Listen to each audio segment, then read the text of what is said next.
Hey guys, my name is Charisma. I make beauty and lifestyle based content, so if that's something you're interested in, then subscribe down below and I look forward to seeing you in the next video. Today, I wanted to give my 6 tips on how to elevate and glow up as a stay-at-home mom. Watching some of my favorite glow-up girlies, they always talk about how they don't have kids and that this glow up journey may look different for people who do have kids. And as somebody who has kids, I can honestly say that it does look totally different than what they speak about in their videos. I feel like there were no creators or videos I could find that were tailored to this specific kind of glow up journey for people with kids. And honestly, a couple weeks back, I was sitting there and I was thinking about it and I thought, why don't I become like the mom that makes these kind of videos to teach other moms how to elevate and glow up in their journey, whether it be mentally, spiritually, whether you want to elevate your look, you want to just like elevate everything around you. My goal with this series is to just kind of help moms who want to start on this journey but they don't know where to begin. And when I tell you, like, I'm nowhere near perfect, but I feel like I finally have been able to like set down the groundwork towards elevating and glowing up myself while having 2 kids and being a stay-at-home mom. So if you like these kind of videos, then let me know down below in the comments what kind of glow up tips you guys are doing, and let me know if these are the kind of videos you want to keep watching. First and foremost, I believe like the number one tip in all of this is that you truly need to make that time for yourself. Like you're not punishing anybody, it shouldn't be hurting anybody's feelings, but you really do need to make that time for yourself. And when I mean make that time for yourself, I mean like you should be waking up an hour earlier than your kids do. If your kids wake up at 7 o'clock, wake up at 6. If your kids wake up at 8, wake up at 7, you know? So stay up an hour later than your kids do. If they go to bed at 8, stay up until 9, you know, and do those things. Even like during naps, while my daughter's at school and my other daughter is taking a nap, I'm at a point now where I don't really need to be taking naps with my 2.5-year-old, you know, like I'm not that exhausted during the day. So I would take those nap times to do these things, you know? You really need to like pan out and schedule out those times that you're going to work and do these things for yourself, because that's honestly the only time you're going to have as a stay-at-home mom. So like what I do is, in terms of like getting up an hour earlier, even if it's just a few sips of your coffee in the morning or writing in your journal, just that 10-20 minutes, even if that's all you get in the morning before your kids wake up, is very crucial, I believe, to how the rest of your day is going to plan out. If you give yourself that little bit of time in the morning or at night, it's really gonna help like uplift your mood and actually just have that individual time for yourself. My second tip for glowing up and elevating as a stay-at-home mom would be to combine or plan your schedule with and around your children. So by this, I would say I would take my kids to the park with me and go for a walk. If my oldest daughter's at school, then I would just put my youngest one in the stroller and she would go on the walks with me, and I would be getting my steps in and it wasn't interfering with anybody's schedule. She would get some outside time and I would be able to get my walk in. I would also recommend, if you have like the certain age kids, I have a 6, almost 7-year-old and a 2.5-year-old. So if I need to work out and I don't have any other time to get that in, I have a really big playpen that my 2.5-year-old goes in. I just put on the TV for them, put on a tablet for them, put in my headphones, and I can work out in the same room as them. Honestly, you don't need long. You can do a workout in 10-15 minutes and you can sit there, keep a good eye on your kids, they're occupied, and you can get your workout in. And there's honestly no reason why, if you have younger aged kids, why you couldn't do something like that.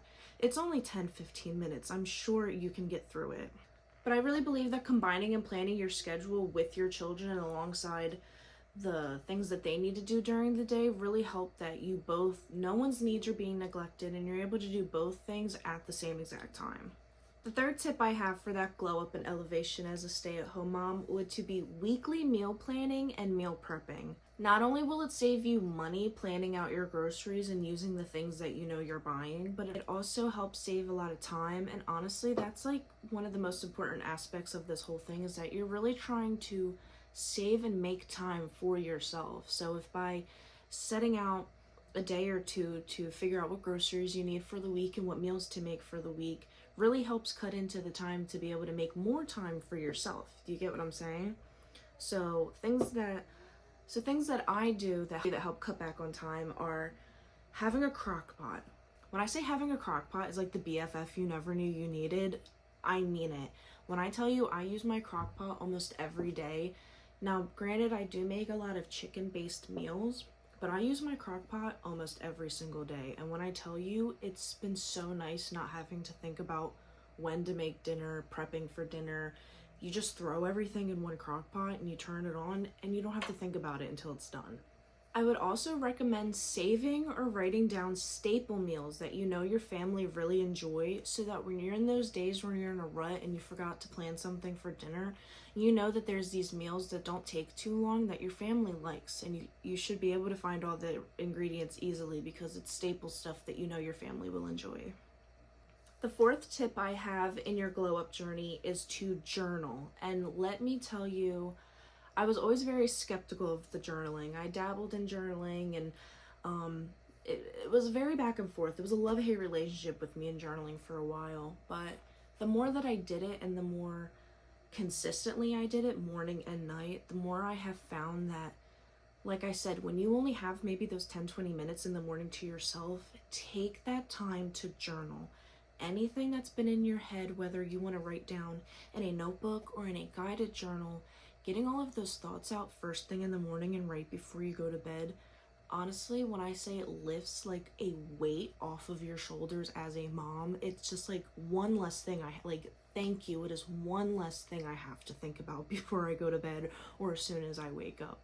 So I would totally recommend journaling. It honestly only takes 5 to 10 minutes. It's really just something so small that you can do for yourself that's going to layer into everything else you're doing for yourself. Fifth tip that I have for glowing up and elevating yourself as a stay-at-home mom is to have a staple wardrobe. Now, I don't mean like business casual. We're stay-at-home moms at the end of the day. I live in athleisure. I live in big t-shirts, and I live in yoga pants, and I live in leggings. There's ways that you can elevate those simple looks. You can get a cute graphic tee, and with your leggings you can wear like a cute pair of Vans or just any cute kind of pair of shoes. I get a lot of my jewelry from Amazon, even just like cute little hoops, little rings, a little dainty bracelet. Like, I think all of those little things kind of tie into it. And even if you're just wearing a t-shirt and leggings, the jewelry kind of just like gives it this pop that I think really just kind of like elevates that look a little bit, and you look a lot more put together. Also, along with having a staple wardrobe, I believe that you should have a staple go-to makeup routine. I think as a mom that really helps. Like, I do make beauty content, and I do make videos where it does take me an hour or so to do makeup, but I think you don't need all of that. You know, as a mom, if you only have 10 minutes to get ready, throw in some brow gel, mascara, and some highlight, and I think you're good to go. Some lip gloss even too. But I think it's like with the jewelry and just doing your makeup, having your hair done, those tiny little things, you don't have to go out and buy like the cutest tops from like Gucci and stuff. You don't have to buy name brand clothes. You don't even have to really dress above what you're already wearing. Like I said, I wear leggings and t-shirts most of the time, but I get cute t-shirts with graphics on them, and I dress it with a cute shoe, get a bag, do my 5-minute makeup look, wear my jewelry, and I'm good to go. It only took me 20 minutes to put the whole look together, and I look great because I just try to elevate the way that I present myself. And finally, my most important tip would be to not feel guilty. When I say you should never feel guilty for doing something for yourself, that in the long run, yourself and your kids are going to thank you. You're only doing things that are making yourself better. You're only partaking in habits that are bettering yourself so that you can be a better mom for your kids. The same way they say you'll never regret having a workout, that's the same way with having habits to elevate your mental state, your spiritual state, your physical state, all of it. There should be no reason why you should feel bad for doing something good. And I strongly believe that as a mom, trust me, I feel bad all the time because I'm doing something for myself, as if I'm now, because I have kids, like, not allowed to have anything for myself. That's something that I've really had to, like, grow into, because at the end of the day, you only have one life and your kids only get one mom. So if you have to put in a little bit of effort every single day, I think in the long run, everyone will understand that you did it for them, you did it for yourself, and I think everyone will be better in the long run. I hope you were able to find any tips in there that you found helpful, or give you a little bit of insight on why it's important to try to take care of yourself and to focus a little bit more time on yourself as a busy stay-at-home mom who's pouring themselves into their kids 24/7. I truly believe that following these steps has really brought a lot more peace into my life and a lot more calmness. A lot of my friends say that they've noticed that I've been a lot more just at peace and chill and calm, and I really think that following a lot of these tips has been really good for myself in a lot of different ways. If this is videos that you would like to see, again, comment down below, let me know tips that you would like to try, tips that you have tried, and tips that I didn't share that you'd like to share with us.